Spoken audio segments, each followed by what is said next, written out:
James had not been out to push coaches or freight cars in the yard for several days. He was feeling miserable. Oh dear, he thought, I wonder how long I shall have to stay in the shed.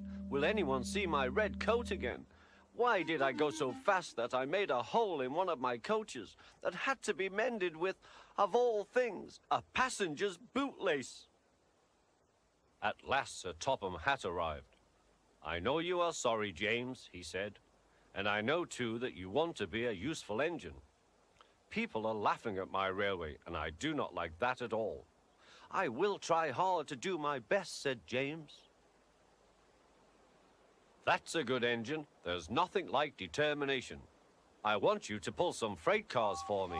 James was delighted and puffed away.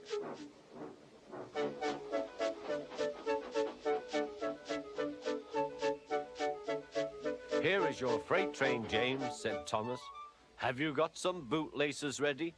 And he ran off laughing. Oh, said the freight cars.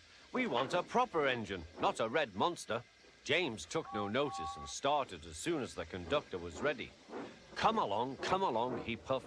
We won't, screamed the freight cars. But James didn't care, and he pulled the screeching cars sternly out of the station.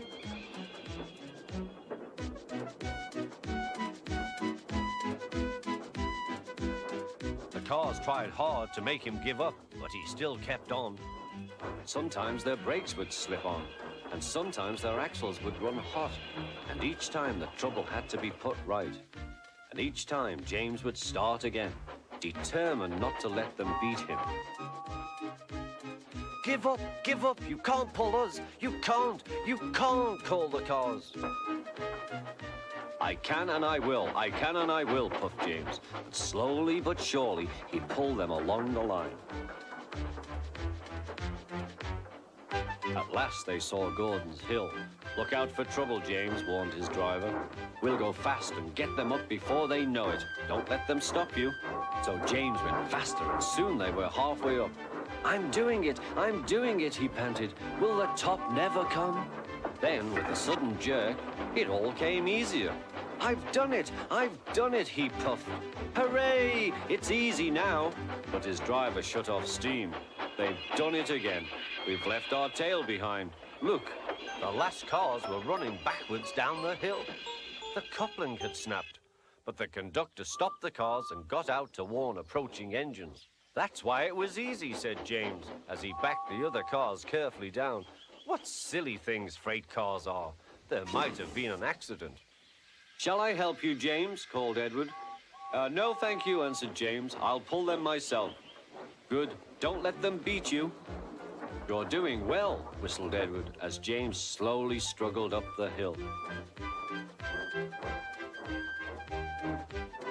I can do it, he puffed. He pulled and puffed as hard as he could. I've done it, he panted.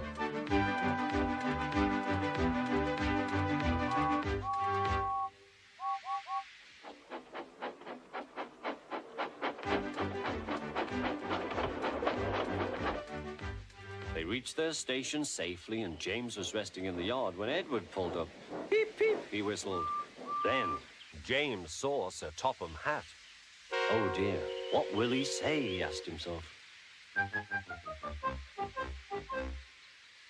But Sir Topham Hatt was smiling. I was in Edward's train and I saw everything, he said. You've made the most troublesome train on the line behave.